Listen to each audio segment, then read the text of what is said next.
તો આજે આપણે બનાવવાની છે શક્કરિયાની ખીર. તો એના માટે મેં શક્કરિયાને છે ને વરાળથી બાફી લીધા છે અને હવે આને આપણે ફોલી લઈશું. શિવરાત્રી નજીક આવી રહી છે તો બધાના ઘરમાં ખીર બનતી હોય છે અને આ ફરાળમાં પણ ચાલે છે. તો ચાલો આપણે કેવી રીતે આને બનાવવાની જોઈ લઈએ.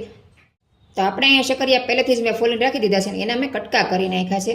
તો ચાલો હવે આગળની પ્રોસેસ કરીએ.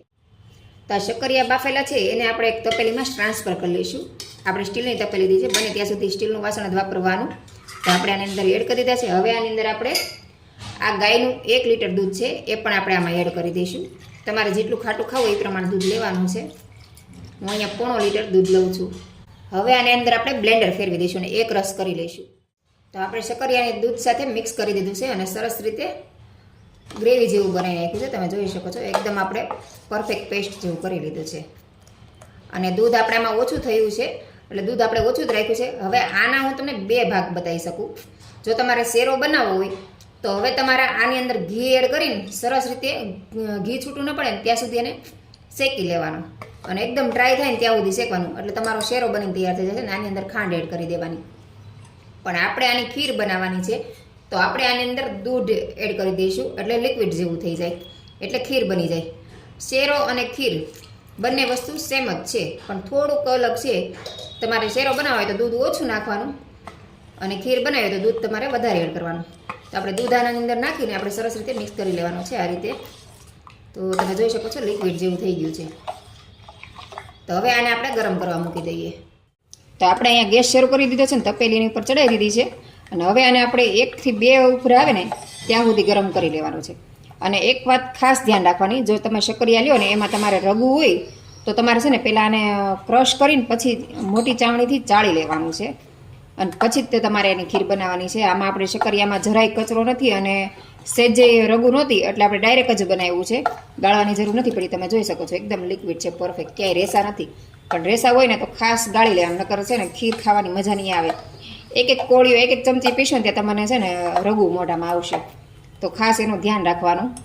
અને હવે આની અંદર આપણે સાથે સાથે ખાંડ એડ કરી દઈશું. તો ખાંડ મેં અહીંયા 1/4 વાટકો લીધી છે, મતલબ નાનો વાટકો છે, તમે જોઈ શકો છો નાનો વાટકો કાચનો છે ને 1/4 વાટકો લીધી છે. એને આપણે હારે એડ કરી દેવાનું એટલે ખાંડ પણ સાથે સાથે ઓગળી જાય.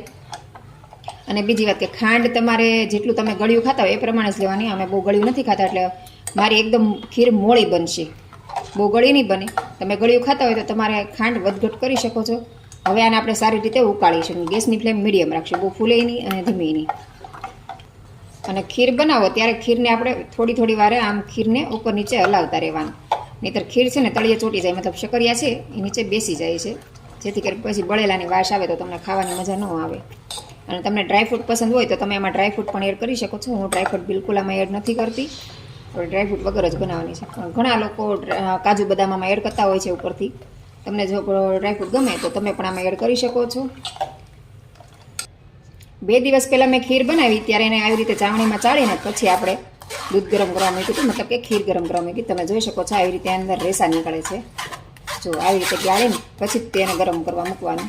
તમે પહેલાં પણ ગાળી લો તો પણ ચાલે અને પછી આવી રીતે ચમચાની મદદથી કરી લેવાનું એટલે જે પણ કંઈ રેસા હશે એ તમારે ગવણીમાં રહેશે.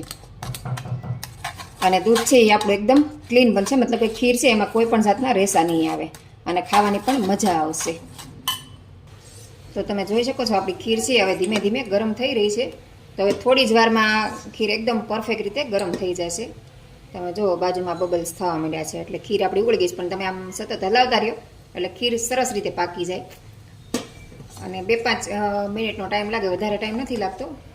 અને બહુ આને ઝાઝી નથી ઉકાળવાની કેમ કે શક્કરિયા આપણે ઓલરેડી બાફેલા જ હોય છે, ફક્ત દૂધ જ આપણે ગરમ કરવાનું હોય છે. તો 2 ઉભરા આવે ત્યાં સુધી જ આને ગરમ કરવાનું છે, વધારે નથી ગરમ કરવાનું. તો આપણું દૂધ સરસ રીતે ગરમ થઈ ગયું છે. જો ઉપર આવી રહી છે ખીર.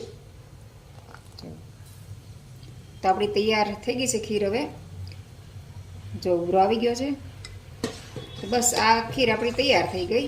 આવી જ રીતે ખીર બનાવવાની છે. ખીરમાં આપણે બીજું કંઈ બહુ ઝાઝું હોતું નથી, એકદમ સિમ્પલ છે ખીર બનાવવું. જો ખીર હવે એકદમ ઉકળવા મળી તો ગેસની ફ્લેમ આપણે હાવ ધીમી કરી દઈશું. અને હવે આપણે એની અંદર જાયફળ એડ કરી દેવાનું છે. જાયફળ આમનામ એડ નથી કરવાનું, આપણે એને ખમણીને એડ કરવાનું છે. તમે જાયફળની જગ્યાએ ઇલાયચી પણ લઈ શકો છો, પણ હું જાયફળનો ટેસ્ટ વધારે પસંદ કરું છું અને મારા ઘરમાં પણ જાયફળ વધારે પસંદ કરે છે. અને જાયફળ ખાવાના ઘણા બધા ફાયદા પણ છે. તો હું જાયફળ જ લઉં છું. પણ તમને જાયફળ પસંદ ન હોય તો તમે ઇલાયચી લઈ શકો છો અથવા એમને પણ રાખી શકો છો, સ્કીપ પણ કરી શકો છો. હવે આને આપણે સરસ રીતે મિક્સ કરી દઈશું અને ગેસની ફ્લેમ આપણે બંધ કરી દેવાની છે. તો આપણી ખીર એકદમ પરફેક્ટ બનીને તૈયાર થઈ ગઈ છે. તો ચાલો હવે આપણે ખીરને સર્વ કરી લઈએ. તો અહીંયા આપણે એક સ્ટીલનો વાટકો લઈ લીધો છે. તમે કાચનો બાઉલ પણ લઈ શકો છો, પણ મેં અત્યારે સ્ટીલનો લીધો છે. તો તમે આ રેસીપી બનાવો, ખાઓ અને તમારો અનુભવ મારી સાથે શેર કરજો. અને તમને મારી રેસીપી કેવી લાગી એ મને કોમેન્ટ કરીને ચોક્કસથી જણાવજો. અને વિડીયો પસંદ આવે તો લાઇક, શેર અને સબસ્ક્રાઈબ કરવાનું ભૂલતા નહીં. તો સરસ મજાની આપણી એકદમ શિવરાત્રી સ્પેશિયલ ખીર બનીને તૈયાર છે. એન્જોય.